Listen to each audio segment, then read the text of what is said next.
Well,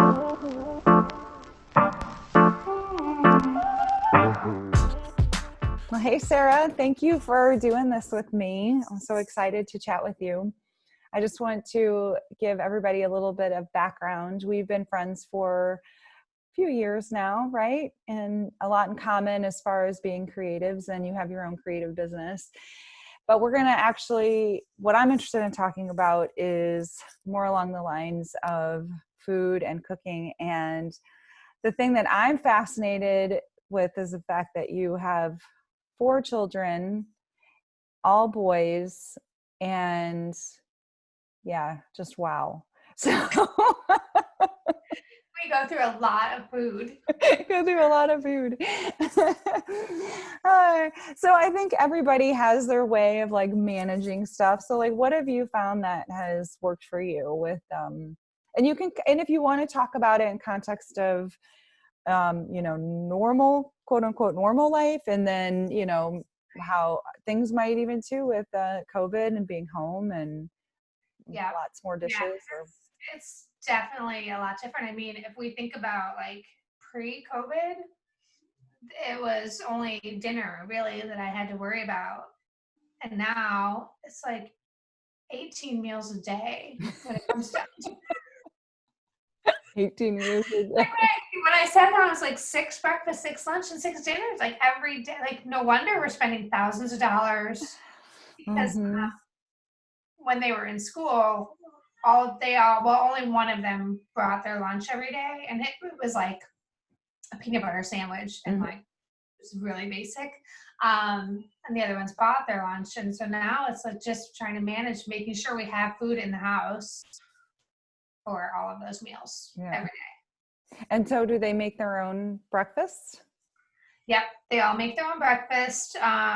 Just anywhere from cereal to bagels to toast to eggs Yeah. to breakfast food. Yep. Mm-hmm. Yeah. And then what are you guys doing for lunches now?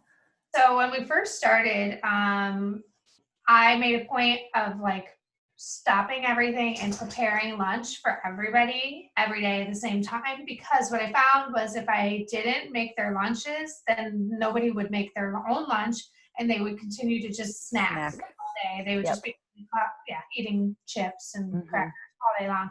So I felt like if I make them a lunch, like a decent size lunch that fills them up, then we can cut out a lot of the snacks. So I did that for Mabel's tail is cracking me up. Sorry. I got distracted. I love it. No, it was just wagging right behind your head. That was the best. So I've been making lunch, but like they like big sandwiches, like ham and cheese subs, salami subs. Like they don't want You know mac and what's so weird about my kids?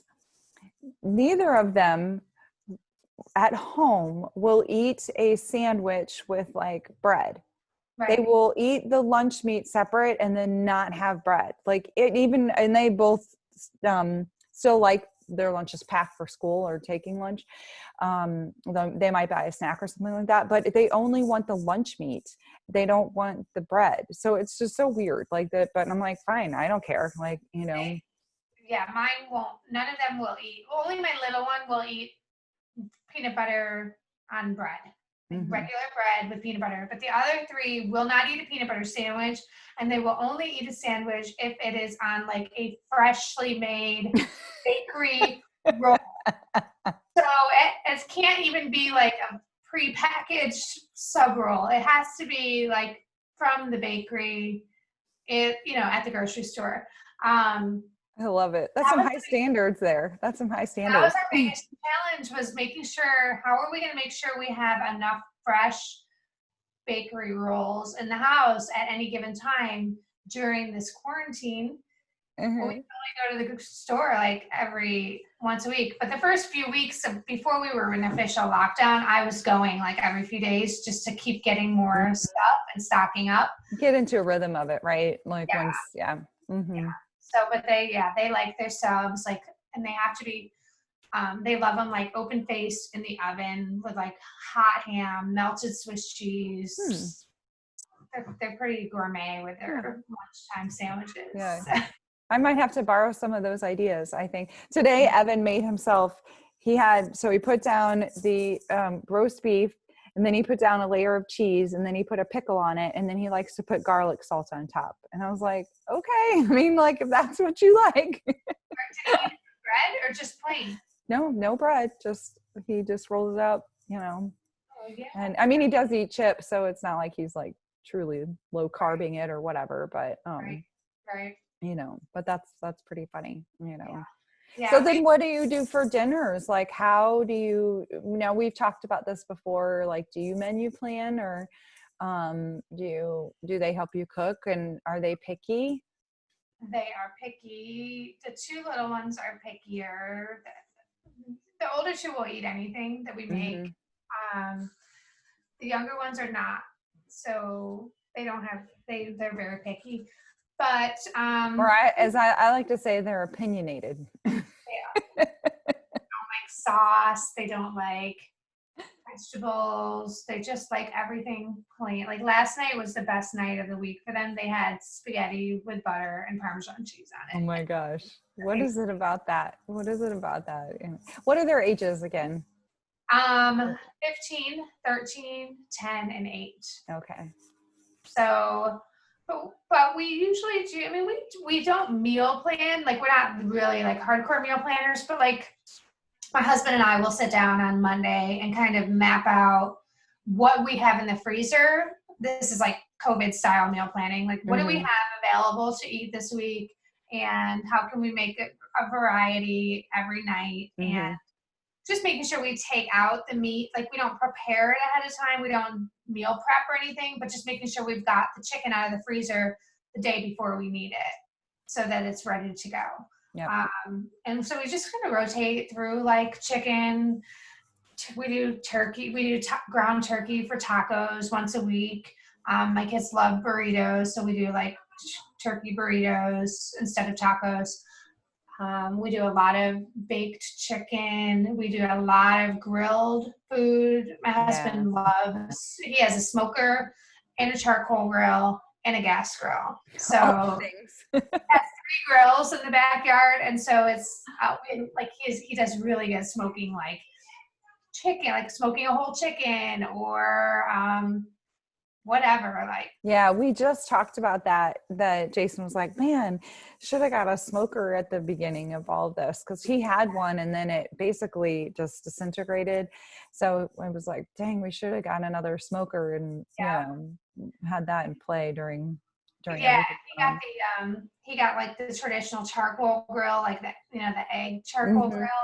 And so he's just been making burgers on the charcoal grill, and they are so much better than the regular grill. So we've been like kind of spoiled with that. We have a butcher market right down the street, like a nice, not nice, but like a good meat market. Like, we can walk there from our house. So he's been going there and getting good meat. That's awesome. Has he been cooking more and helping more with cooking with everything going on? Yeah, it's about 50 maybe. I probably only cook 2 or 3 nights a week. He grills out 2 or 3 nights a week, and then we can take out the rest of the time. Yeah, that works. Yeah, you have your Friday night pizza tradition, is that right? Yeah. Mixing it up. I was like, I feel like we need to be supporting a variety of businesses. So now, like, it's been our new tradition now to talk on like Monday and Tuesday to decide where we're going to order from this weekend. Like, who are we going to get takeout from? Is it hard to get consensus with that many people? Yeah, last night was like, well, 2 of them wanted Chinese food. 2 of them they all want like Chipotle or Chinese something fast food, versus a restaurant. Like, we know the whole point is to like support small businesses, so we need to pick out some small. So I would like Mexican food. We haven't had Mexican at all during this, except for our own. Oh yeah, out. Right, like so we need to support some of the Mexican restaurants this weekend and Chinese. The older kids have started eating sushi as a result. Oh, nice. That's cool. Yeah, so that's exciting. So what is your favorite thing to cook? Like, if you didn't have to try to meet everybody's needs or deal with the multiple opinions or make everybody happy, like, do you have a favorite thing, or what makes you happy to do in the kitchen? We like to cook a lot of Italian food. So And I know you mentioned you were going to ask me like who taught me to cook. So of course I learned to cook from my mom, and I grew up in an Italian family, and that's like all we ate was Italian food growing up. And she taught me how to make chicken piccata. Mm-hmm. And so I've been making that since college pretty much. And it's kind of a pain in the butt to make it, but it's so good. It's so worth it. Everybody loves it. And I don't like to make food that I know people are going to complain about. Mm-hmm. So I actually enjoy making things that I know everyone's going to like. So I make that for them. I also do like shrimp. Like I'll do like other kinds of pasta dishes, like pasta with shrimp and peppers, like shrimp scampi type things. Lots of butter. Do you make the sauces and stuff from Yeah, we scratch make or whatever? scratch. Not all the time. Like I'll buy a jar of sauce just to have in the house. Like for last night Yeah. when I made spaghetti, two of the kids wanted sauce. Mike and I wanted sauce, but that was just a jar. But like on Sundays we'll do a big pot of sauce and then freeze it. Meatballs, homemade meatballs. Mm-hmm. So I have all my mom's recipes for all that. And is Mike's family Italian too? Mm-hmm. Yeah. Oh, okay. He's more Italian Uh-huh. than me. So, I know that we have some things that I learned, like just trying to put the making sauce recipe or whatever, if you will, like it's just, you just make it. Like you don't, like there's no way I could like write it down. You know what I mean? Like you just sort of do it. My mom always just made it too. Mm-hmm. And as you know, my mom passed away 15 years ago. And so that was like my dad and I were freaking out because we were like, oh, who's going to know how to do it? Recipe, yeah. Oh. So he actually dug around and found her meatball recipe and her sauce recipe that she had written down at some point. And so we were able to make copies for myself and my brother and keep it in the family. But it was kind of a panic to figure out because we didn't end up wrote anything down. What does she put in hers and her sauce? What do you put in your sauce? So it's crushed. It's like pureed tomatoes. She starts it with sausage. So the bottom of the pot is garlic and oil, and sliced sausage. Okay. And then the sauce and all of the spices, red wine, sugar. We don't. And does she do any peppers and stuff like that, or no? No, just the sausage, the garlic, and then so fresh garlic and sausage, and then and also like a pork hock. Do you ever put pork hock? Where that's what my family always did. It was boiled down for hours and hours, so the meat would just like fall apart. Yes, exactly. Yeah, so that goes in it. If we can find that, we can't always find that. I've just put pork tenderloin in there. I've just thrown the whole pork tenderloin in there and let it like cook down. And that's the way that I've done it. Yeah, we have found some like little pig things, like pig's foot or something. We put in it, and then we make the homemade meatballs, and we put the meatballs in the sauce. Yep. So we cook the meatballs in the sauce halfway through, and then it's so good. Yeah. My mouth's watering. I know, mine too. I definitely, I kind of got distracted and started thinking about. Okay, it's 5:00. I'm hungry right now. Yeah, exactly. So how do you have fun in the kitchen? How do you make it joyful? Like when you are, there's the obligation part of it that, when you have places to be with your kids, and then, so how do you think of it as something you enjoy, or do you drink wine or put on music, or like what are ways that you make it more fun? Yeah, and it doesn't happen that often. When life was busier and we were not home all the time, it was only like, it was Saturday, it was like Sunday. It was like fun in the kitchen on Sundays, basically. Okay. With wine and music and just everybody's kind of together and in and out of the kitchen cooking. Now it happens a little bit more often because everybody's home. But we've also been grilling out so much lately now, so it's more like the weather's changing. Sitting and like it's getting warm here now. So it's just wine. It's like wind down from work with wine, start cooking. And Mm. my husband's like the DJ in the family. So Yeah. he's For always sure. got music in the background. Mm-hmm.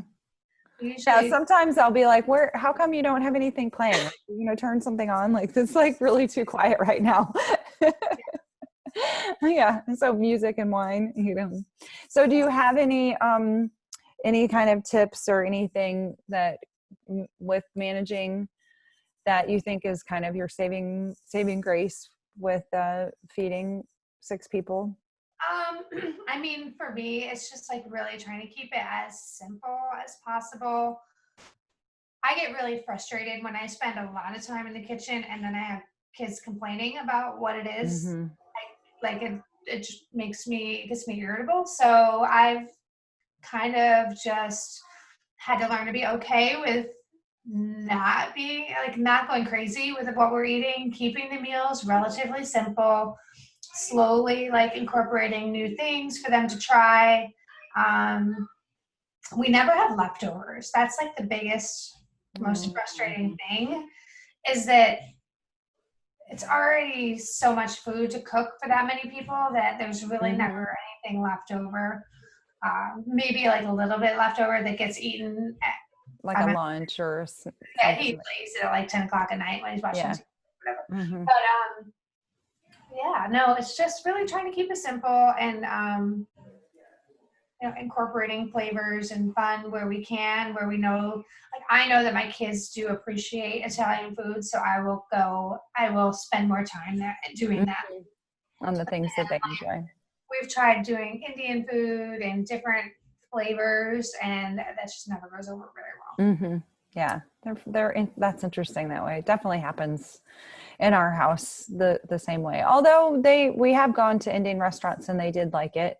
I tend to like end up thinking in flavors sometimes, like in terms of that variety. Like that's been, when I menu plan, I'm like, and like I actually menu plan to make stuffed peppers, but then it's that similar to a dish I made whatever earlier this week, and I was like, dang it, that's too close. I didn't pay close enough attention to and I don't like, they wouldn't care. It was just me, like it's just funny how we like try to, it's like a puzzle sometimes, I think, to keep it all. I think if there was only two, like I know my older kids, they eat so much more than my little kids do. Mm-hmm. So I guess I sometimes feel like frustrated by that. I feel like we could be more adventurous in the kitchen if it was just the two of them. Mm-hmm. Even like sometimes if we get takeout, we want to get takeout from like a more of a unique restaurant. We just won't order food for the little kids. We'll just get 4 of us and then we'll boil pasta for them. Well, I know that's what I just made a post and I was laughing. Like we all had different things last night for dinner. Like, it's great when we all can come together and agree on, that a meal is delicious, but I don't know. I don't see anything wrong with, in certain times just being like, okay, well, if you want that and you want that, like I wanted salad. Like Jason was like, I want, and hot chicken on a bun. Like it just, there was no middle ground on that one. Right. And so that's like, we just had to be like, okay, you know what, we're going to order out and you guys can fend for yourself. You can figure it out. Simplicity, compromise. Yeah. And we keep a stash of like chicken nuggets and macaroni and cheese and things kind of like as a backup. Why do you think that is, that kids like this idea of bland foods and kids food and the buttered noodles? Like what is it, like why is, because, and is that I kind of, some part of me feels like that's a little bit of an American way of being, or that is a relatively new phenomenon, Isn't it just like undeveloped taste buds? Like they don't have, like their taste buds are not developed enough for them to like appreciate it. I don't know. Maybe I loved all that stuff when I was a kid, and I still did some of it. Like I'll still like pick at their chicken nuggets when they have chicken nuggets for lunch or whatever. Right. I'm sitting there like eating them. I remember one of my favorite dishes growing up was when my mom would make me buttered noodles with raisins. Yeah, it was something, I guess maybe that like salty and the sweet, like I just like that mixture of things. But I still remember that. I wonder if maybe I should find some gluten-free noodles and make myself some butter noodles with raisins. Maybe my kids, they probably like all that stuff because that's what I made for them when they were babies, because it's easy. Again, like I was overwhelmed, stressed out, mom with 4 kids. Like, what am I going to feed these kids? Also, we didn't have a lot of money when they were babies. So it was like, you got to be economical. They were living on buttered noodles because it was $1 for a box of noodles. Yeah. They could feed the family for $1. Yeah, versus going out and buying falafel mix, right? Making breaded falafel mix for your 2-year-old. Right. And so I did do homemade baby food when they were little, but I think that was the problem. I was stressed, kind of just a stressed out mom, and I just did what was easy, and so I kind of probably just trained them to eat boring crap food. I might do a little bit of research around that because I'm interested about that from the taste bud, type of thing, so. All right. Well, awesome. It was so great to chat with you, and I loved hearing your perspective, and I hope someday maybe we can actually go out to eat together. Like, it would be nice to actually hang out with you in real life. I'll come to St. Louis. All right. All right. I'm holding you to that. All right. Thank you so much. All right. Appreciate it. See ya. Bye.